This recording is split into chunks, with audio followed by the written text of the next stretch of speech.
welcome to the infinite way where spirituality meets humanity. And I am so excited to bring forward to you a beautiful young lady named Manisha, who hails from India. And Manisha is 19 years old and she's a child rights and earth rights advocate. She served as Prime Minister of YASH Children's Parliament at PRATYeK, Nine is Mine, in the year of 2020, working on the climate change platform called Inclusive Youth Negotiation. And presently, she is a college student at Delhi University. Welcome, Manisha. Thank you for inviting me here. It's a great pleasure to be a part of this interview. Oh, I'm so excited to have you here. Now, I want to share with our audience where we met. I met you at the speaking event as a fellow speaker at Divya in Ellenabad, India. Yes. And you spoke there about child's rights and advocacy. Yes. Wow. So it's so exciting to get to meet you peer to peer and then to have you on here. So I want to go all the way back. I want to go back to when you were a little girl. There you are a little girl with your family. What is it that motivated you to want to do child's rights? Okay, so like my brother used to go at NGO called PRATYeK, which runs a national campaign, as you said, Nine is Mine. And I saw my brother doing circus art, which took my interest, like circus art where you do juggle and use unicycles. So the sir came from Austria who used to teach them about circus arts, and it took my interest and I joined it because it was like fun to do circus art. But later on I got to know about child rights. So there's something called child rights, where you know your rights. I don't know before that we have rights. And then it got I got involved in this because they started doing child rights and made a children's parliament. And it took my interest because where we can speak about our problems, and we can talk about our problems to not adults, to children, because we can relate our problems to them. And where we solve a lot of problems related to children's, like we struggle for our basic rights like water, clean water, and sanitation and education. Like in our communities, because we belong to slum areas, so it is difficult to maintain sanitation. And in the morning, if you want to go school, the adults are also using that same toilet for going jobs and all. So we used to get late for our schools, so we started asking for child friendly toilets in our neighborhood, and we fought for it, and we write letters to our NDMC, which is used to do work for construction and all. And like this I got involved in this. So that is an amazing story. And can I ask you, how did you actually organize the children? How did the children organize? So Pratik has teach us about how to advocate for your rights. So they said we can make children's parliament where a group of children can discuss their problems, and we started discussing our problems. And later on came with the idea that we can do rallies. We can go our communities and talk to them, or we can go at ministers to talk to them, or we can write our manifestos to them, like children's manifesto, that we want change in these things. So like this we started doing. And did they hear you? They heard everything that you had to say. Did they respond the way that you expected them to respond? Yeah, they made toilet there in our community, but it's not useful because it's locked. I don't know why. Sometimes they listen, sometimes they don't. But we didn't stop here only, but like we have to ask for again and again. Okay, okay. So having this kind of experience, how do you think it shaped your life in the course of studies that you wanted to pursue? So right now, as you know, I am doing a BA program in philosophy and political science. So it's a children's parliament, and we also have our national parliament of India, and like we need change in that also. So it took my interest in politics. So I started choosing that political science because of this.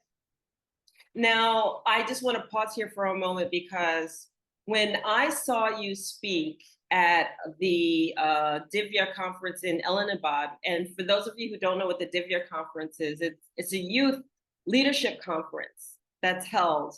And I attended the second annual one. You held yourself with such poise and such eloquence.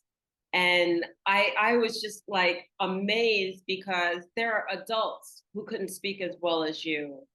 Have you been speaking a long time? And if so, like how many years has it been that you've been speaking? Because you're only 19. So when I was like 13 or 14, I start speaking, but as I can tell you, I was not that spokeful person. Like I get shy when I speak to public, but like if you have a group of children which give you support that you can speak, go ahead. We have to speak for our rights, not only for our rights, for other rights who cannot speak. So you have to speak for their rights and go up and speak. So they encourage us to speak up. Wow. And what was the first topic that you ever spoke on? I spoke on like first thing we started speaking about rights of children. What are basic rights? It's like going to play, how we need time for playing, except then studying, always studying. We need time for play also. So like speaking about rights of children that we need right now, like parents used to force you for study, right? This is your time to study, not get to involve like child rights things. So Mhm. child rights is important because people don't know about child rights. Even I also don't know about child rights. When I get to know about child rights, that it is important. We only think that education is important. You have to study, study, study, study. You don't know about rights, you cannot speak about rights, and you have to follow your parents instructions. So when you get to know about child rights, you can specify things that it is wrong, it is not wrong, so you can speak about your rights. Beautiful, beautiful. What was the hardest topic that you ever had to advocate for when it came to child's rights? Child marriage which was happening in our community, so we Okay. have to go against our parents because they don't support. Like if you get against your parents who are supporting you to do something good, but if you go against your parents, they don't support you because it's because you can get involved to harmful things, like you can get involved with police. And getting involved with police, it's really big thing. So if you go and ask for child rights is happening, your parents will think that you should not go to these things, taking risk and getting involved to police things, like, so which is really difficult to go against your parents and fight for your rights. So one of the biggest thing was stopping child rights, and we did it and we get successful because we stopped it, and because of the peer support, because of children support, and also the support from Pratik. So, what was the actual issue? Just getting married at an early age, or was it just arranged marriages? It was arranged marriage because their parents thought that she should get married at early age to get burden relief. So I don't know, we got to know about from one of our fellow members that someone is going to marry at very early age, which is not right. And then we started discussing what we can do for it, and we started coming up with the idea doing rallies, skits, and we went to the that community doing slogans, stop child marriage and you will get punished if you do child marriage of a child. And later on, one of our coordinator get called that we won't do our child marriage and we will stop it, and which was a successful story for all of us because this is the first time we stopped child marriage. That's phenomenal. That's phenomenal. And the reason that I'm asking you these questions is because child marriage in India isn't the only place where this is taking place. I know here I am in Angola, and I know that child marriages do take place here. And you're right; it's not right for a 12-year-old or a 13-year-old to be married at that age. They're still a child, and it's just not right. So I really take my hat off to you, and I am excited that you're here because I want other children to hear your message and to hear your story, as well as other adults who are afraid to take the speaking stage. It's very, very important for them to do that. So The other part of this that I wanted you to share is that you are also an earth advocate. You want to tell us a little bit more about that? Yes, we like I was the former Minister of Climate. We also work on SDGs, Sustainable Development Goals. So the Children's Parliament members are also minister of each SDGs. So like this, we started doing something for our Mother Earth, and we got inspired by Greta Thunberg, who started this movement Fridays for Future, and we did in India our own climate gree, which is inspired by also Gandhism, where you can do rallies in peaceful manners, where we used to do circus art and Mhm. beatboxing, all the children's things which can gain attention of adults, and then later on doing speech about mother earth, doing rallies, how it is important to take care of our mother earth, because we have only one planet and we all should love it and take uh, care of it. So, everything that I've ever learned about taking care of the earth, number one thing is to learn to live in balance with the earth, which is that if you enter a part of the earth and it has no garbage, then when you leave that part of the earth, it should have no garbage. If you choose to live there, it should have no garbage. And I know I highlight this, especially where I'm living too, that garbage is a major issue. People just open up things and they throw the trash on the ground, or the fact that when you go to the beaches and the water is just trailing back the trash that was thrown into it. How do we educate our children better and our adults better for stopping some of these bad habits? So it is a really big issue. People know only about planet when it comes to, like, we have to say planet. They think like plantation, or not throwing garbage on the road, or not wasting water. They just think that's it. And if we want to do some good habits, we have to refuse things using. I mean, you have to refuse most of the things which is giving you pleasure, like eating chips, which is comes under plastic cover, and other things which are also coming on the plastic covers. Like, we first thing what we can do is refuse, then the 4 R's, that refuse, recycle and reuse.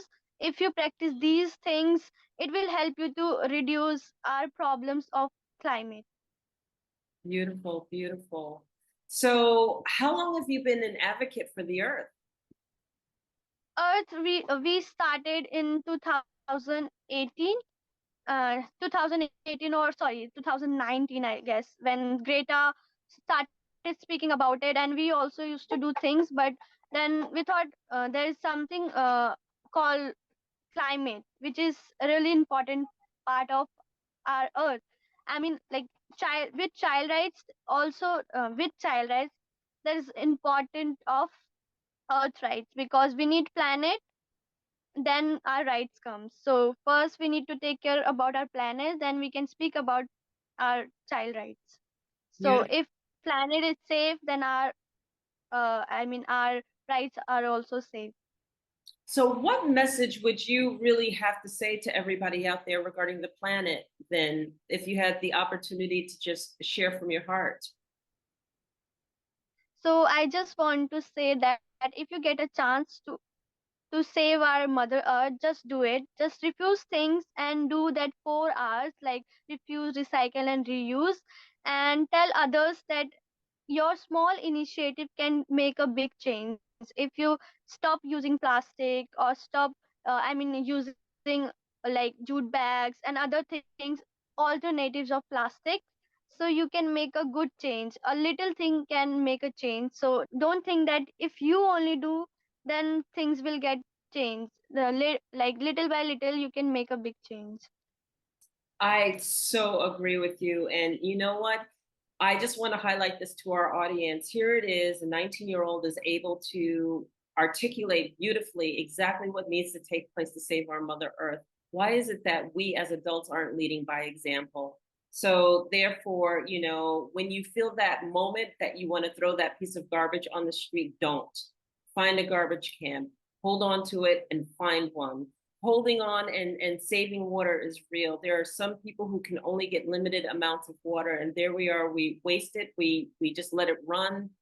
We don't think about the fact that there are others who can barely get a hold of it, you know, or just get a limited amount of it, and that there are people who are going thirsty right now. So you know what? We have the opportunity to just develop the habits that we know are good, and then also pass that to our children so that the children don't have to start with the bad habits and come to good habits, but have good habits coming out of the starting gate. So I share that with everyone. And Manisha, you know, I want to thank you, and I want you to share what you would want everyone to know about child rights advocacy also, or anything that you would want to share about child rights. So one thing about child rights, like you think adults are not listening you. So you can form your own groups where you can discuss about your problems. You can start making children's parliament where you will find your leader, and like in you have your prime minister, deputy prime minister, and also we also do things independently, though we are part of PRATYeK. So which children used to collect our own funds to do our own things like making poster, doing rallies. So we need things to do, so we use our own funds to do things. So you have to be independent. You should make your own groups to fight for your own problems. Beautiful, beautiful. So I am so grateful to have you on, Manisha. I want to thank you so much for sharing from your heart and letting us know what type of work you do and how you impact the world. It has a truly significant impact to the world. And I'm so grateful to have you. How can people get in contact with you, or other youth get in contact with you, if they wanted to talk more about how to create a organization or a movement in their area? So they can follow like our page, that is Yash Children's Parliament, and also they can follow us on Instagram where you can find Nine is Mine campaign and also PRATYeK NGO. So you can follow there and you can get contact with me. Perfect. And then I'm going to ask you for all your social media links also. So when this goes out, then we can say that it's right in the description right there, so that if anybody wants to get a hold of you and wants to get a hold of the organizations that you work with, that they can. Is there anything else you want to say, or any last words you want to say to our audience? I just want to thank you them for hearing my speech or my things to them, or want them to get involved in child rights and outside do something for your own problems. Thank you. Thank you so much. And please never stop doing what you're doing. And we will be in contact again. So thank you so much, Manisha. Thank you. Okay.